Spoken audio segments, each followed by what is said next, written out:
అట్లా కాదు, నీ జీతాన్ని కాదు. ఎవరు కూర్చోవాలి? ఏం మాట్లాడుతున్నావు? ఏం మాట్లాడే పద్ధతి నేర్చుకోరు.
పైసల కమ్ముడు మేడం కూడా మాట్లాడుతున్నాయి కదా.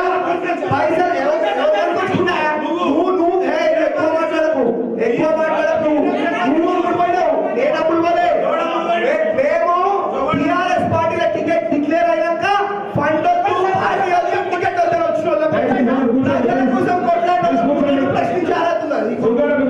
ప్రశ్నించారవుతుంది నీకు, నన్ను ప్రశ్నించారవుతుంది నీకు. అమ్ముడు పోయినావు నువ్వు.